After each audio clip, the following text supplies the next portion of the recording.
A month after my 21st birthday, I traveled from Montana up to Alberta, Canada to ice climb on a world-famous ice pitch.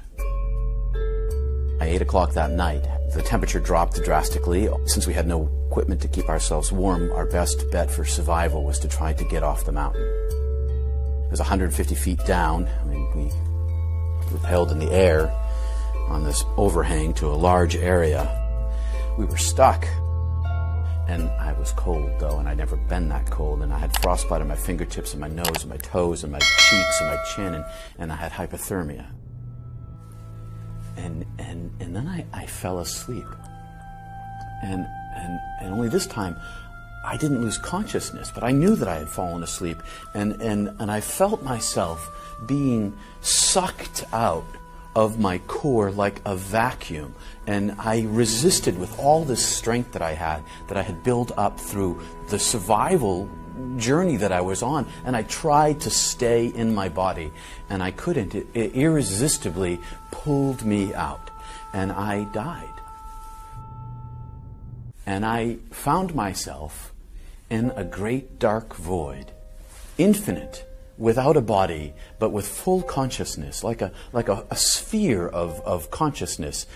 And in front of me, if I had a front, was this gigantic door. And the door was 30 yards wide and 70 yards tall, and it was the proverbial tunnel that people talk about was through this gateway. And I said, "Am I dead?" And the voice of God, with no voice and no language, said to me, "Yes, you're dead." And I said, "But I haven't gone through the door yet." And the voice of God said, "No, you haven't." I said, "Well, do I have to go through the door? I have this sister, you see, that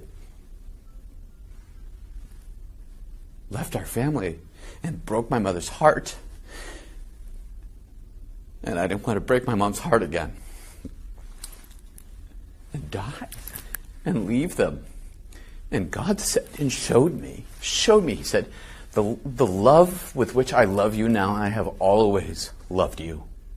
And that same love that I love you with now, I love your family, and I love each person on earth with this fullness of love and forgiveness and knowing and mercy that you feel right now, and beauty, and all will be well. And your family will be okay. And the next thing I knew, I was being screwed back into my body like an ice screw that you use to put into the ice to hang on. And it was painful and it hurt. And I got driven into my body from my stomach. And I came to, and my partner, Tim, had me by the shoulder. And he was screaming at me, "Don't die. Don't leave me here." And I kept my mouth shut about what had happened for close to 20 years. And now I'm telling this story because what it's left me with is that I know that I'm known, and I know that I'm beloved, and I know that you are too, and everybody is. And I know that this is not the end of life, that this is just the passage through to real life.